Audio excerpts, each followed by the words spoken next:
સુરક્ષા વ્યવસ્થા Z+ કેટેગરીનું મંદિર છે અને એમાં જે જરૂરી સિક્યુરિટી સ્ટાફ છે એ અમે એમાં ડિપ્લોય કરેલો છે. તમામ એન્ટ્રી એક્ઝિટ પોઈન્ટ ઉપર રેગ્યુલર ચેકિંગ ચાલે જ છે, પણ અમે છેલ્લા 2 દિવસથી ચેકિંગ વધારી દીધું છે. મંદિરનું માટે થઈને BDTSની એક્સ્ટ્રા ટીમો મૂકવામાં આવી છે, ક્વિક રિસ્પોન્સ ટીમ વધારવામાં આવી છે. સાથે સાથે રાતનું જે પેટ્રોલિંગ છે એમાં પણ વધારો કરવામાં આવ્યો છે. અને મંદિરની કારણ કે કોસ્ટલ એરિયા છે આખો અમારી પાસે, એ કોસ્ટલ એરિયામાં પોલીસની બોટ દ્વારા પેટ્રોલિંગ અને બાકીની જે આવજા કરતી બોટો છે એ બોટોનું સરપ્રાઇઝ ચેકિંગ આજથી ચાલુ કર્યું છે. અમે સોશિયલ મીડિયા ઉપર પણ વોચ રાખી રહ્યા છીએ.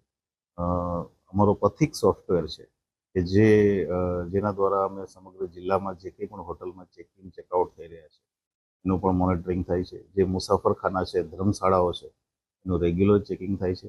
સ્થાનિક આગેવાનો, સ્થાનિક રિક્ષાવાળા, સ્થાનિક ફેરિયાઓ, સ્થાનિક જે કંઈ પણ અજાણ્યા ઇસમો હોય એનું રેગ્યુલર ચેકિંગ, એનું વેરિફિકેશન, એના પેરેન્ટ સ્ટેટમાં એની મૂવમેન્ટ વિશેની વિગતો, એની આઈડેન્ટિફિકેશન માટેની વિગતો, આ તમામ કાર્યવાહી પોલીસ રેગ્યુલર બેઝિસ ઉપર કરે છે અને અત્યારે અમે એને વધારી દીધી છે.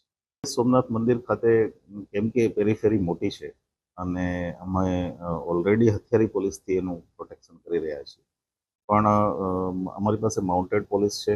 માઉન્ટેડ પોલીસથી પોલીસની બોટ દ્વારા પ્લસ જે ડોગ સ્ક્વોડ અમારી છે એ સતત 24 કલાક જે પણ પ્રવાસીઓ આવી રહ્યા છે, જે પાર્કિંગમાં પોતાના વાહનો મૂકી રહ્યા છે, જે હોટલો આજુબાજુ આવેલી છે, એનું સરપ્રાઇઝ ચેકિંગ સતત અમારું ચાલી રહ્યું છે.